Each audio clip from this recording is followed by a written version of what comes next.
Hi, it's Rich Tarani with TMC and TMC Net. Thanks for watching. We're at ITEXPO Anaheim 2015. Rich Rosen is with us. Hello. He's with Fastcall. Rich, welcome to the show. How are you? Awesome to be here. Awesome to be at ITEXPO and to be in Anaheim. So I was hoping we could start off talking about Fastcall and just kind of your mission and what you guys do. So Fastcall has the highest rated native application in Salesforce. So our application is used by Salesforce users around the world.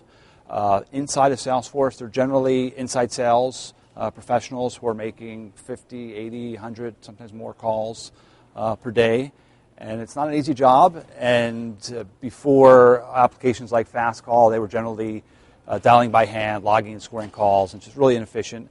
So we take a lot of that pain away. We can save the average user 30, 40, 50 hours per month. And it's just so hard to believe that you're wasting 50 hours a month dialing a phone by hand. But it's a lot of waste time and a lot of wasted productivity. So I have a database. I can select the people that I want to call, and then the system handles that sort of thing for me. It does. So I don't have to dial. It does. So our users are working in Salesforce. They create a dialing list. We place the app on call. We give them control over caller ID. In certain markets, it helps have a local caller ID. We do things like we can automate a voicemail drop. We can dial a list.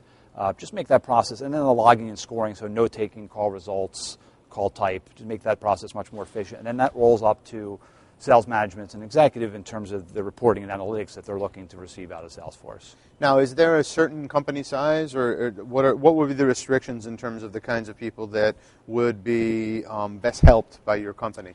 So it's a great question. Salesforce has single user subscribers, and our application works for a single user subscriber. But generally, it's a sales team with a sales manager, so the team could be 10 to hundreds. And it's often the team that's looking for that type of reporting and analytics. How many attempts were made? What was the date of the last attempt? So we do things that your typical business phone just doesn't do. So date of your first call, date of your last call. What is your call goal? So I want to make 7 calls in 7 weeks. So things that salespeople have to do that sort of the rest of the company just doesn't think about for their phone. So my goal was to make 7 calls in 7 weeks, and so it's time for me to make call number 6.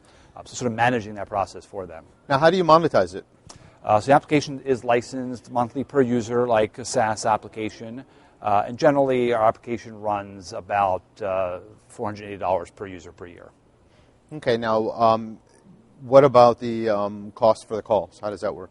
So we use Twilio for our telecom connection, and that's really one of the parts of our application. There are really 2 differentiators for Fastcall versus our competitors in the category. One, we are native in Salesforce. Our application is entirely installed in Salesforce, which really gives a productivity improvement. And there are some large competitors in our category that are standalone apps that do a CTI integration to Salesforce. Our application is native, and that's our first differentiator. And the second is Twilio, who I met at ITEXPO when it was in Los Angeles. True story. I met Twilio. I've been a long-time Twilio user and subscriber. And Twilio has a worldwide footprint, as does Salesforce. Half of our subscribers are outside the U.S. Our largest subscribers are outside the U.S. So Twilio enables our subscribers to create an OAuth connection in Salesforce. And that's a very modern way for us to deliver a telecom application. So we're not bundling in our telecom. We're using that OAuth connection to Twilio, and we think it's just a very modern way to deliver our application. Fantastic. Is there anything else the world should know about your product and why they should purchase it? You know, it's interesting. I was having this conversation before the interview. I think we're at an interesting time for business communication.